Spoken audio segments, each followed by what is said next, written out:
Guys ಇವತ್ತು ಜಿಮ್ಮಲ್ಲಿ ಏನಾಗಿತ್ತು ಗೊತ್ತಾ?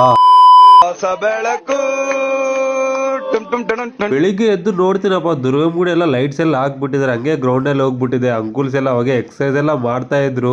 ಅವ್ರು ಏನ್ ಮಾಡ್ತಾ ಇದಾರೆ ಅವ್ರಿಗೆ ಗೊತ್ತಿರ್ಬೇಕು ಶಿವ. ಇಲ್ಲೊಂದು ಸಮಸ್ಯೆ ಖಂಡಿತ ಇದೆ. ಬೆಳಿಗ್ಗೆ ಎದ್ದು ಇಷ್ಟೊತ್ತಿಗೆ ರನ್ನಿಂಗ್ ಮಾಡಿ ಎಷ್ಟು ಸ್ವೆಟ್ ಆಗಿದೀವಿ ನೋಡ್ರಿ. ಈ ತರ ನೀವು ಮಾಡಿದ್ರಲ್ಲ ಫಿಸಿಕಲ್ ಆಕ್ಟಿವಿಟೀಸ್, ನೀವು ಕೂಡ ಗ್ಲೋ ಆಗಿರೋದು, ನೀವು ಕೂಡ ಹ್ಯಾಂಡ್ಸಮ್ ಆಗಿ ಕಾಣಿಸೋದು, ಹೆಲ್ತ್ ಕೂಡ ಚೆನ್ನಾಗಿ ಇಟ್ಕೋಬೇಕು. ಲೈಫಲ್ಲಿ ದುಡ್ಡೊಂದೇ ಅಲ್ಲ, ಹೆಲ್ತ್ ಈಸ್ ಇಂಪಾರ್ಟೆಂಟ್. ಏನ್ ಚರಣ್? ಇಂಥ ಜನ ಎಲ್ಲಿ ಸಿಗ್ತಾರೆ ನಿಮ್ಗೆ? ಹೊಡಿರಿ ಚಪ್ಪಾಳೆ, ಹೊಡಿರಿ. ಇದು ನಮ್ಮ ದೇಶ ಅಂದ್ರೆ. ತಾತ ನೋಡಿ ಮೋಟಿವೇಟ್ ಆಗ್ಬಿಟ್ಟು ಗುರು ಏನ್ ಎಕ್ಸರ್ಸೈಸ್ ಮಾಡ್ತಿದ್ದಾರೆ. ಬರೀ ಇಂಥದೆಯಾ? ಕೊನೆಗೆ ವರ್ಕೌಟ್ ಎಲ್ಲ ಮುಗಿಸ್ಕೊಂಡು ತಾತನ ಹತ್ರ ಜ್ಯೂಸ್ ಕುಡಿಯಕ್ಕೆ ಹೋಗಿದ್ವಿ. ಅಲ್ಲಿ ತುಂಬಾ ಜನ ನಿಂತಿದ್ರು, ಹಂಗೆ ಅವ್ರು ಮಾಡಿಕೊಟ್ರು ಕ್ಯಾರೆಟ್ ಬೀಟ್ರೂಟ್ ಜ್ಯೂಸು. ಅಬ್ಬಾ ಬಾ ಬಾ ಬಾ.